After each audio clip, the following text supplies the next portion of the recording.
அனைவருக்கும் வணக்கம். நான் டாக்டர் ஐபிகே. அதாவது இந்த இஸ்ரேலில் வந்து பார்த்தீங்க அப்படின்னா ரொம்ப ஒரு ஒஸ்ட்டுங்க.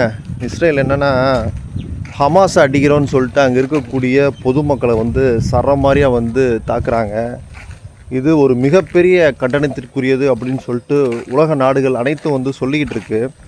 இப்போ ரீசெண்டாக என்ன அப்படின்னா ஒரு என்ஜிஓலேருந்து உணவுப் பொருட்கள் வந்து கொடுத்துருக்காங்க.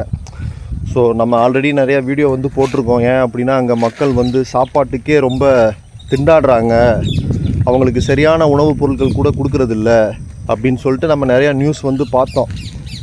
ஐநா கூட வந்து சொல்லியிருக்காங்க 50,000த்திற்கு மேற்பட்ட குழந்தைகள் வந்து இதனால் இறக்க நேரிடும். ஸோ அதனால் வந்து காசா பகுதியில் இருக்கக்கூடிய குழந்தைகளை பாதுகாத்து கொள்ளுங்கள் அப்படின்னு சொல்லிட்டு சொல்லியிருக்காங்க. இப்போ ரீசெண்டாக என்ன நடந்திருக்கு அப்படின்னா ஒரு என்ஜிஓ வந்து சாப்பாடு போட்டிருக்காங்க. அந்த என்ஜிஓ சாப்பாடு போடுறப்ப எல்லாருமே வந்து முண்டி அடித்து சாப்பாடு வந்து வாங்கியிருக்காங்க. அப்போ இஸ்ரேல் இராணுவம் வந்து துப்பாக்கி சூடு நடத்தியிருக்காங்க. கிட்டத்தட்ட 25 பேர் அந்த துப்பாக்கி சூட்டில் இறந்துள்ளனர். ஸோ நம்மளாம் வந்து இங்கே பாதுகாப்பாக வந்து வாழ்ந்துக்கிட்டு இருக்கோம். நம்ம ஒரு ப்ரொடெக்டிவான லைஃப்பில் வந்து இருக்கிறோம்.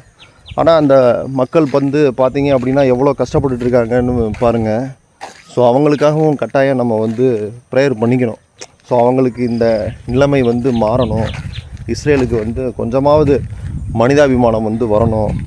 நீ ஹமாஸ் தீவிரவாதத்தை நீ எதிர்த்து அவங்க கூட நீ சண்டை செஞ்சு அவங்களோட வந்து நீங்கள் போர் புரிஞ்சிங்க அப்படின்னா அது பிரச்சனையே கிடையாது. அப்பாவி பொதுமக்களை வந்து பலியாக்குறது ரொம்ப தப்பு. ஸோ இதை வந்து கண்டிப்பாக அவர்கள் மாற்றிக்கொள்ள வேண்டும். நன்றி, வணக்கம்.